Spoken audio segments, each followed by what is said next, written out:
मेरो छोरी मसँग रिसाएर हेर्नु त कति पर गइराखेको छ। उहाँको माग चाहिँ के थियो भने मादल।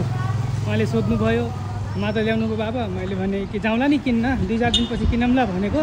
एकदमै रिसाएर फायर मलाई छोडेर है गइसक्छिन्। छोरी यहाँ हेर्छु न, हेर प्लिज, जाम लाग्यो अहिले। मैले चाहिँ किनेर ल्याइसकेको छु, घरमै चाहिँ राखेको। उसलाई चाहिँ सरप्राइज दिने विचारमा हो खासमा, कस्तो रिएक्सन आउँछ भनेर। अनि यसो अहिले चाहिँ नल्याएको जस्तै गरेको त ऊ रिसाएर फायर भइसक्यो। कति पर छ म भन्दा हेर्नुहोस् त तपाईँहरू सबैजनालाई सम्झाइदिनु पऱ्यो कि मेरो छोरीलाई। यस्तो छ, गाह्रो छ नि, हो गाह्रो छ। सबै कुरा माग्छन्, ल्याउनु त मैले ल्याइसकेको छु नि किनेर। मादल बेबी त्यसरी कुद्ने होइन नि। भागिन् पुगेछौँ, रिसाएर फायर छिन् हेर्नुहोस्। तर मैले सामान ल्याइसकेको छु, घिन्टाङ सरप्राइज। म त आफ्नो छोरीलाई सरप्राइज दिन्छु भनेर हो नि खासमा। लिस्यो बेबी, लिस्यो न, रिसाउनु हुन्न नि। अब त ह्याप्पी पिङ्की प्रमिस गरेपछि ल्याउनु परेन। हेर त हटाइरहेछन्। लिस्यो, टेक योर मादल, टेक योर मादल, दिस इज अ मादल डफली, दिस इज अ मादल, टेक योर मादल। नरिसाइसो न प्लिज।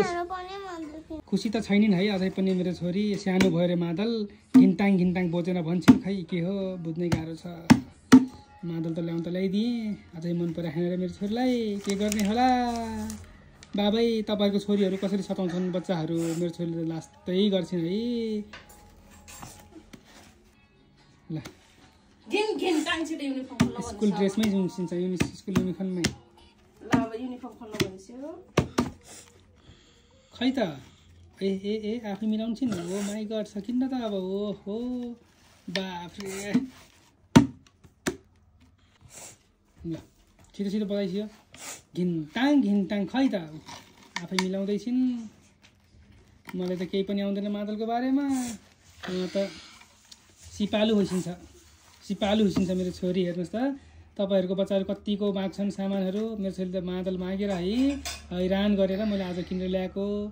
तैपनि रिसा छिन् मेरो छोरी, किन होला खै कुनी।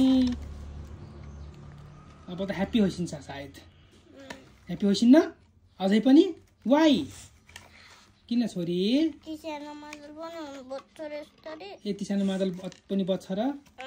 ल मन परेन भने हजुरको लागि म चेन्ज गरिदिन्छु। हस् हजुर बताइसियो, भोलि एकचोटि लगेर गइसियो स्कुलमा। लगेर जान्दैन म। किन नि? नरिसाइसु न यसरी प्लिज। हजुरले रिसायो भने मलाई कस्तो दुःख लाग्छ नि। मेरोमा मुटु फुटे जस्तै हुन्छ है। हेर्छु त यो के हो यो खानेकुरा? Oh my god, this is a panipuri. Wow, happy होइसिन्छ भित्रै। तर मलाई खासै मन परेको जस्तो छैन है। अब कति पर्छ प्राइस थाहा छैन, यो त महँगै पर्यो। अब योभन्दा ठुलो मागेपछि झन् महँगो पर्छ होला होइन कि पर्छ। बाइपासबाट किनेर ल्याएको मैले। उहाँलाई नै लगेर जानुपर्छ जस्तो छ किनाउनलाई है त अबदेखि। ल उहाँ टेस्टिङ गर्दै होइसिन्छ कतिको राम्रो छ भनेर। मेरो छोरीले टेस्ट गर्दै होइसिन्छ है। हेर्नुहोस् त तपाईँहरू सबैजना स्कुल ड्रेसमै होइसिन्छ। भित्र खुसी हुनुहुन्छ, बाहिर चाहिँ दुःखी हुनुहुन्छ अरे उहाँ।